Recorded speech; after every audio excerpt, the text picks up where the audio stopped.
అండి, నేను మీ కోటేశ్వరరావుని. నేను మార్నింగ్ వర్క్ చేస్తానండి. షిప్లో మార్నింగ్ వర్క్ చాలా మంచి బ్రీజ్, కూల్ ఎయిర్తోని, సన్ రైజ్, ఎవ్రీథింగ్ మంచి బ్యూటిఫుల్ సీనరీతో మనం వాక్ చేయొచ్చండి. సో నేను ప్రతిరోజు మోస్ట్లీ షిప్లో మార్నింగ్ వాక్ చేస్తానండి. మీరు కూడా వాక్ చేస్తే ఎక్కడున్నా సరే బాగుంటుందని ఆశిస్తున్నాను. సో చూడండి, షిప్ ఆల్మోస్ట్ నేను ఫ్రంట్కి వచ్చాను. ఈ మార్నింగ్ వాక్ ద్వారా మీకు షిప్ వ్యూ అంతా చూపించడానికి ట్రై చేస్తున్నాను. చూడండి, దూరంగా ఉంది కదా, అది అకామిడేషన్ బ్రిడ్జ్ అండి. అక్కడి నుంచే ఏ నావిగేషన్ కానీ, షిప్ స్టీరింగ్ కానీ, ఆ వైట్ పోర్షన్ టాప్లో ఉంది కదండి, టాప్లో ప్రొజెక్టెడ్ పార్ట్ ఉంది కదా, అది బ్రిడ్జ్ అంటారండి. దాని నుంచి మనం షిప్ని స్టీర్ చేయొచ్చు. అక్కడి నుంచి మనం స్టీరింగ్ అవుతుంటుంది. సో చూసారు కదండి, ఫ్రంట్ నుంచి షిప్ ఫ్రంట్ నుంచి బ్యాక్ పార్ట్ ఇలా కనిపిస్తుందండి. ఫ్రంట్ నుంచి చూస్తే ఎక్స్ట్రీమ్ ఫ్రంట్కి వెళ్తున్నామండి.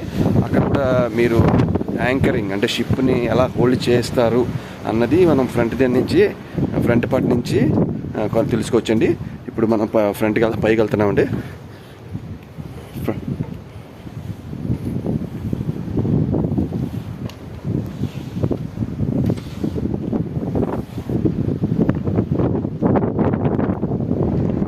చూసారు కదండి, ఇది మనం షిప్ ఎక్స్ట్రీమ్ ఫ్రంట్ పార్ట్కి వచ్చామండి. సో షిప్ ఫ్రంట్ నుంచి సీ అది ఇలా కనిపిస్తుందండి. ఇప్పుడు చూడండి, చక్కగా మంచి ఆహ్లాదకరమైన చూస్తే పక్షులు కూడా చాలా బాగా ఎంజాయ్ చేస్తాయండి. ఈ పాటలు మీకు పక్షులు చూడండి ఫ్రంట్కి వస్తే కనిపిస్తాయండి. సో ఇది ఎక్స్ట్రీమ్ ఫ్రంట్ పార్ట్ అండి షిప్కి.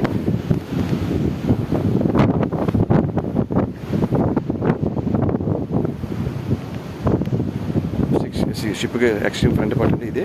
ఇక్కడే టైటానిక్ సినిమాలో కూడా ఇక్కడే ఈ ఫ్రంట్ పార్ట్లోనే పోజ్ ఇవ్వడం జరిగిందండి. చాలా ఫేమస్ సీన్ కూడా టైటానిక్ పిక్చర్లో. షిప్లో ఇదే ఫ్రంట్ పార్ట్ నుంచి షూటింగ్ చేయడం అయిందండి టైటానిక్ షిప్లోనే. సో ఫ్రంట్ చాలా బాగుంటుందండి, చాలా ఆహ్లాదకరంగా. సో ఇక్కడి నుంచి మీరు షిప్ మొత్తం చూడండి ఎలా ఉంటుందో. One glance of view ship మొత్తం ఎలా ఉంటుందో చూడండి. స్మోక్ వస్తుంది కదండి, ఆ ఇంజిన్ నుంచి వస్తుందండి, అది బయటకి పైకి అట్మాస్ఫియర్కి వెళ్ళిపోతుంది. షిప్ ఎలా ఉంటుందండి ఫ్రంట్ నుంచి బ్యాక్ మొత్తం షిప్ చూస్తే ఎలా ఉంటుంది. ఇది చూడండి, విండ్లాస్ అంటారండి. ఇది విండ్లాస్ ఉన్నారు కదండి, దీన్ని విండ్లాస్ అంటారు. ఇది కొన్ని 300-400 మీటర్ల యాంకర్ని, చాలా పెద్ద స్ట్రాంగ్ చైన్ని విత్ యాంకర్, ఎండ్లో యాంకర్ ఉంటుందండి, యాంకర్ని హోల్డ్ చేస్తుంది. అలాగా షిప్కి రెండు వైపులా పోర్ట్ స్టార్బోర్డ్ అంటారండి, కుడివైపు ఎడమ వైపు రెండు ఉంటాయి. వాటి ద్వారా ఇది పెద్ద బాక్స్ అండి కిందన. దీని మొత్తం ఏరియా మొత్తం ఆ చైన్ ఉంటుందండి. చైన్తో యాంకర్ అటాచ్ అయ్యి ఉంటుంది.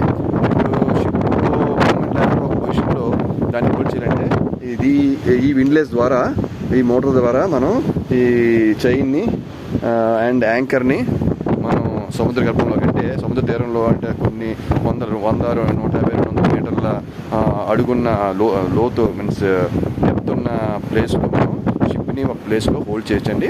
దీని ద్వారా మనం